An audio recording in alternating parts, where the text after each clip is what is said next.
Football প্রেমীদের অপেক্ষার অবসান হতে চলেছে 2026 ফিফা বিশ্বকাপের প্রথম সেমিফাইনালে আজ রাতে মুখোমুখি হবে ইউরোপের দুই পরাশক্তি ফ্রান্স বনাম স্পেন।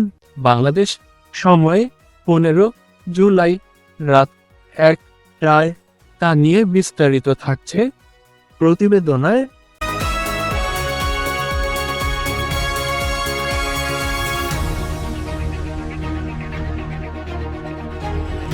টেক্সাসের আর্লিংটনের ডালাস স্টেডিয়ামে ম্যাচটি অনুষ্ঠিত হবে।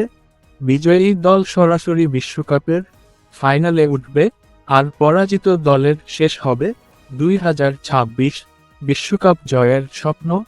দুই দলই দুর্দান্ত পারফরম্যান্স করে শেষ চারে জায়গা করে নিয়েছে। কিলিয়ান এমবাপ্পের নেতৃত্বে ফ্রান্স টানা তৃতীয়বারের মতো বিশ্বকাপের ফাইনালে ওঠার লক্ষ্য নিয়ে মাঠে নামবে। অন্যদিকে ইউরো চ্যাম্পিয়ন স্পেন তরুণ তারকা লামিন ইয়ামালকে সামনে রেখে আরও একটি বড় সাফল্যের স্বপ্ন দেখছে। সাম্প্রতিক বছরগুলোতে দুই দলের লড়াইয়ে বেশ প্রতিদ্বন্দ্বিতা দেখা গেছে। স্পেন শেষ কয়েকটি গুরুত্বপূর্ণ আন্তর্জাতিক আসরে ফ্রান্সকে হারিয়েছে, ফলে এই ম্যাচটি ফ্রান্সের জন্য প্রতিশোধের মঞ্চ হতে পারে। অন্যদিকে স্পেন তাদের ধারাবাহিক সাফল্য ধরে রাখতে আত্মবিশ্বাসী।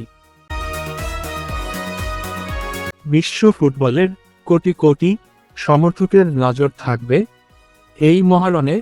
এমবাপ্পে বনাম ইয়ামাল অভিজ্ঞতা বনাম তারুণ্যের এই লড়াইয়ে শেষ পর্যন্ত কোন দল ফাইনালের টিকিট নিশ্চিত করবে, সেটাই এখন সবচেয়ে বড় প্রশ্ন।